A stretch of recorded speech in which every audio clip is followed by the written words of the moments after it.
So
finally we have reached the jungle safari.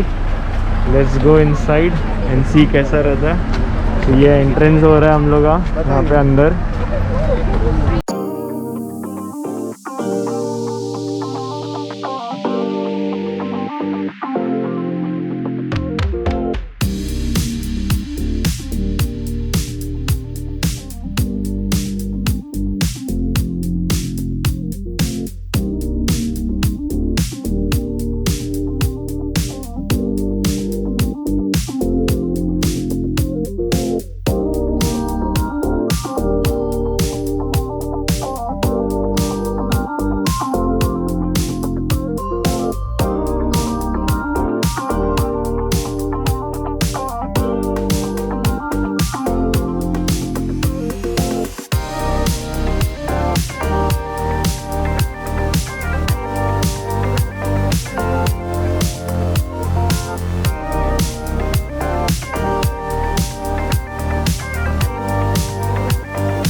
तो सबसे पहले आप सभी का स्वागत है व्यू पॉइंट नंबर 3, जहाँ से हम सरदार सरोवर बांध को देख रहे हैं। यही सरदार सरोवर बांध को जो ड्रीम प्रोजेक्ट है हमारा सरदार वल्लभ भाई पटेल, इसीलिए स्टैचू ऑफ यूनिटी भी यहाँ पे बनाई गई है।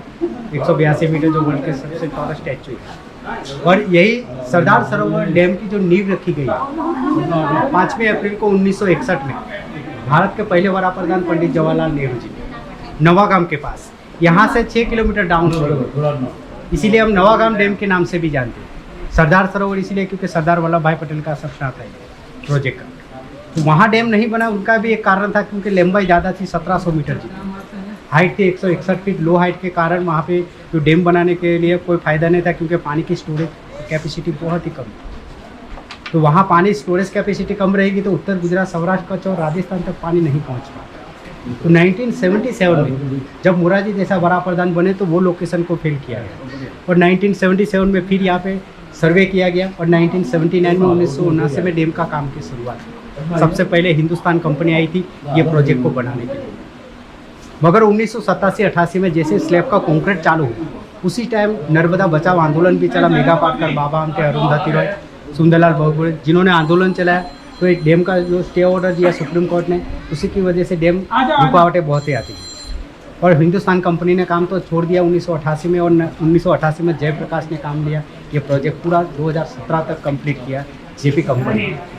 ये सामने सतपुरा रेंज है, हम खड़े ये विंध्याचल रेंज, ये 2 पर्वत से जुड़ती हुई हमारी योजना है। ये 1.2 किलोमीटर 1210 मीटर लंबाई है डैम और 146.50 मीटर डैम की जो सी लेवल से ऊंचाई है 146.50 मीटर, मगर फाउंडेशन लेवल से देखें तो 163 मीटर है, 535 फीट ऊंचा डैम है। ऊंचाई की दृष्टि में देखें तो इंडिया में तीसरा सबसे बड़ा डैम है। सबसे बड़ा भाखरा नंगल है 226 मीटर के साथ, दूसरा नंबर पे लखावर है उत्तरांचल और Sardar Sarovar 163 metre foundation level से तो तीसरे नंबर पे। मगर यही प्रोजेक्ट को पूरा होने में 38 साल लगे क्योंकि 1979 से 2017 में फाइनली काम पूरा हुआ। 17 सितंबर को मोदी साहब ने इनोग्रेशन किया है प्रोजेक्ट का, क्योंकि 2014 में 12 जून को जो परमिशन इंक्रीट हुई थी वो गेट रखने के लिए। जो ब्लैक कलर के जो आप स्पिलवे देख रहे हैं, टोटल 30 स्पिलवे, 30 गेट है। देखने में हमको यहाँ से छोटे लग रहे हैं, मगर एक हमारा 6 माले का मकान होता है, उतना बड़ा एक गेट है। 60 बाई 55 फीट का गेट है, 60 बाई 55 फीट का एक रेडियस स्पिलवे, 450 टन का एक गेट। ऐसे टोटल 30 गेट है, मगर इसमें से 23 गेट ऐसे जो सर्विस गेट है। मानो कि कंटिन्यू उपरवास में एमपी से पानी छोड़ेंगे तावा बरगी या इंदिरा सागर से, तो यहाँ 36 घंटे में पानी पहुँचेगा। तो उसमें 23 गेट को ही ओपन करना। अगर 23 लाख क्यूसेक के ज़्यादा इनफ्लो, अगर ज़्यादा पानी आया तो 7 गेट जो है वो ऑक्सिलरी स्पिलवे है, जो इमरजेंसी है वो इसके लिए सामने जो अपना 2 स्लैब में कॉन्क्रीट किया हुआ स्टेप में जो स्पिलिंग बना हुआ है वो इमरजेंसी गेट है, ऑक्सिलरी स्पिलवे है। वो ज़रूरत पड़ी तो वो भी खोल सकते हैं। तो डिस्चार्ज कैपेसिटी इंडिया में सबसे बड़ा है ये सरदार सरोवर पानी छोड़ने में। एक गेट में से 1 लाख क्यूसेक पानी छोड़ सकते हैं, जैसे यहाँ पे 30 लाख क्यूसेक भी पानी छोड़ सकते हैं। और वर्ल्ड के अंदर देखें तो तीसरा सबसे बड़ा है। चाइना में 3 वर्सेस 40 लाख के साथ है, दूसरे नंबर पे इटाइपू ब्राज़ील में है 36 लाख के साथ, हमारे सरदार सरोवर इंडिया में 30 लाख के साथ। और कॉन्क्रीट में देखें तो विश्व का दूसरा सबसे बड़ा कॉन्क्रीट गिरती है, इसमें 73,20,000 क्यूबिक मीटर कॉन्क्रीट यूज है, 73,20,000 क्यूबिक मीटर। अगर हम आपको एक एग्जांपल देते हैं, अहमदाबाद से बेंगलोर तक का एक नेशनल रोड बन सकता है कॉन्क्रीट का, 6 लेन। इतना कॉन्क्रीट ये डैम के अंदर यूज है। ये ग्रेवल कॉन्क्रीट है जो नर्मदा का ही मटेरियल से कॉन्क्रीट बना है। मगर उसको यहाँ पे स्क्रीनिंग किया गया क्योंकि उस टाइम जयप्रकाश के प्लांट थे, स्क्रीनिंग प्लांट थे, बेचिंग मिक्सिंग प्लांट थे, आइस प्लांट थे और बीम रूम थे। कॉन्क्रीट बनाने के प्लांट थे, सामने उस पार थे। तो वहाँ कॉन्क्रीट को बनाने से पहले जो ग्रेवल थे नर्मदा का ही मटेरियल, उसको पहले आइस का जो ठंडा पानी होता है उसी से उसको वॉश कर दे, धुलाई करने के बाद कॉन्क्रीट को जो बनाते थे वो पानी की जगह पे आइस में, बर्फ़ के अंदर। अब बर्फ़ के अंदर कॉन्क्रीट बना हुआ डैम के किसी भी ब्लॉक में 20 मिनट के अंदर उतारना पड़ता। मगर जो कॉन्क्रीट को झड़पी फास्ट वर्क के लिए ये कॉन्क्रीट, ये सामने जो देख सकते हैं आप 2 टावर दिख रहे हैं आपको, वो यहाँ देखने में हमको छोटे लगते हैं। 110 मीटर ऊंचाई है एक टावर की। ऐसे 2 टावर सामने है, 2 टावर यहाँ पे है। ये केबल क्रेन है।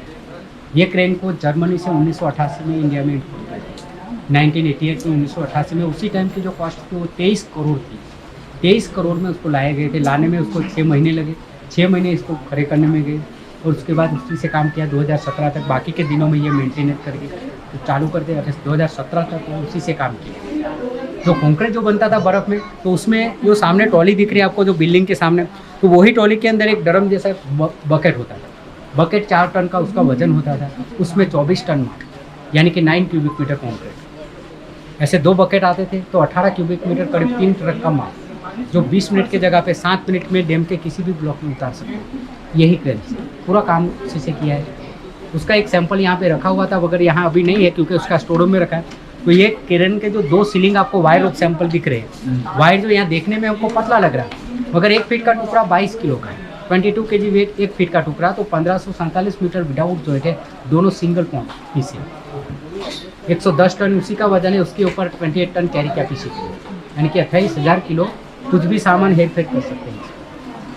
इसी से पूरा काम किया। और 2017-18 में 2 साल अच्छी बारिश नहीं हुई और 2019 में पहली बार गेट खोले गए। अभी पानी रुका हुआ है, हम देख नहीं पाए। अभी करीब 125 मीटर पानी भरा हुआ है। वैसे डैम का पूर्ण यूजुअल लेवल है 138 मीटर, यानी कि 138 मीटर तक पानी भरना है। और सरोवर की जो पीछे लंबाई है वो 214 किलोमीटर तक। 214 किलोमीटर लंबाई में 1.5 से 2 किलोमीटर एवरेज इसकी सरोवर की चौड़ाई है। मगर जैसे जैसे हम 40 से 50 किलोमीटर पीछे गए तो 16 किलोमीटर मैक्सिमम इसकी चौड़ाई है सरोवर की, यानी कि सामने किनारा नहीं दिखेगा। तो यही जो पानी रुका हुआ है वो 9,500 MCM 9,500 मिलियन क्यूबिक मीटर। अगर गुजरात में 2 साल तक अच्छी बारिश नहीं हुई तो भी यहाँ पे अगर गुजरात की पूरी जनता देखे तो 6.5 से 7 करोड़ जनता है। एक व्यक्ति को एक दिन में 100 लीटर भी पानी देंगे, ऐसे 2 साल तक पानी दे सकते हैं, उतना पानी रुका। मगर यही पानी रोक के यहाँ पे उत्तर गुजरात सौराष्ट्र कच्छ तक पानी पहुँच रहा है और राजस्थान जालोर बाढ़ में। मगर इससे पहले यहाँ पे 2 हाइड्रो पावर प्लांट जो है तो इलेक्ट्रिसिटी भी जनरेट होती है। ये बिल्कुल सामने हमारे दिख रहे हैं, ये रेड कलर की बिल्डिंग जिसका नाम है गैस इंसुलेशन स्विचयार्ड है 400 kV का। वहाँ से 350 फीट नीचे ग्राउंड लेवल से 350 फीट अंडरग्राउंड 6 टर्बाइन है। एक टर्बाइन की कैपेसिटी 200 मेगावाट है। ऐसे 6 टर्बाइन यानी 1200 मेगावाट का underground hydro power. Turbine Japan के फ्रांसिस के तोशिबा हिटाची के टर्बाइन है। और टर्बाइन है रिवर्सिबल। इसकी एक खासियत है, मानो कि रिवर्सिबल इंडिया में पहला ऐसा पावर हाउस। अभी तो क्लॉकवाइज घूम रहा है टर्बाइन, मानो कि नेक्स्ट टाइम में एंटी क्लॉकवाइज भी टर्बाइन घूम सकते हैं। तो वो जो टर्बाइन को जो इनलेट दिया वो 110 मीटर से सीधा पानी नीचे जा रहा टर्बाइन में। रनर को घुमाने के बाद ये जो गेट दिख रहा है आपको नीचे, तो ये आउटलेट कलेक्शन पुल है। और अभी जो हम खड़े हैं हमारे नीचे 3 एग्जिट टनल है और एग्जिट टनल से सीधा नदी की ओर पानी जा रहा है। तो एक टर्बाइन में से 2 लाख लीटर, ऐसे 6 टर्बाइन चलेंगे तो 12 लाख लीटर पानी सीधा नदी में चलेगा। 1 सेकंड के अंदर 12 लाख लीटर पानी नदी की ओर जाएगा। तो ऐसे 24 घंटे में कितना पानी चला जाएगा आप अंदाज़ा लगा सकते हैं। तो इसीलिए ये टर्बाइन रिवर्सिबल है। तो यहाँ से 12 किलोमीटर नीचे एक डैम बनाया हुआ है, 1137 मीटर लंबा है और 31.75 मीटर की उसकी ऊंचाई है। हम बियर डैम बोल सकते हैं या चेक डैम। तो ये 12 किलोमीटर में एक छोटा सा झील बना हुआ है। ये 40 MCM 40 मिलियन क्यूबिक मीटर पानी जो रुका है, मानो कि जब भी अच्छी बारिश नहीं हुई तो डैम का लेवल अगर डाउन हो गया तो ज़रूरत पड़ी तो ये 12 किलोमीटर का पानी फिर डैम के ऊपर डाल सकते हैं टर्बाइन को उल्टा घुमाने से। तो ये रिवर्सिबल प्लांट है 1200 मेगावाट का। और दूसरा पावर प्लांट है canal head power house, dam से 800 मीटर साइड में है। वहाँ पे 50-50 मेगावाट के 5 टर्बाइन है। वो टर्बाइन इंडिया के है, BHEL का भेल का टर्बाइन है। तो वहाँ 250 और यहाँ 1200, टोटल जो बिजली बनती है वो 1450 मेगावाट। तो कैनाल हेड पावर हाउस का जो पानी है सीधा यहाँ पे लेक नंबर 1, ये जो सामने आप रेलिंग देख रहे हैं वो पूरा आर्टिफिशियल डैम है मिट्टी और पत्थर का, जिसको हम अर्ध डैम बोल सकते हैं। तो ऐसे 4 डैम बनाए हुए हैं, वरगाम, बारफड़िया, पंचमूली और खलवानी। जहाँ पंचमूली और खलवानी में टेंट सिटी बनी हुई है, टेंट सिटी 1 और टेंट सिटी 2 बनी है। तो एक दूसरे लेक से जुड़ते हुए लिंक कैनाल है। करीब 8 किलोमीटर में 4 लेक बने हैं और चारों लेक में पानी जमा हो रहा है। उसके बाद मेन कैनाल में यहाँ से भूमलिया से सीधा 458 किलोमीटर तक कच्छ में पहुँच रही कैनाल। और बनासकांठा गुजरात से सीधे 74 किलोमीटर राजस्थान जालोर बाढ़ में। टोटल 532 किलोमीटर लंबी नर्मदा मेन कैनाल है। यही कैनाल की 44 ब्रांच कैनालें बनी है। माइनर सब माइनर देखे तो टोटल 85,000 किलोमीटर का नेटवर्क है नर्मदा मेन कैनाल का। यही कैनाल से बेनिफिट गुजरात को रहेगा 18 लाख हेक्टेयर जमीन, तो 75,000 हेक्टेयर जमीन राजस्थान को भी खेतीबाड़ी का लाभ होगा। जो पीने के लिए पानी पहुँचेंगे वो 10,000 गाँव गुजरात में और 135 सिटी तक रहेंगे। और राजस्थान को भी 135 गांव को पानी मिलेंगे।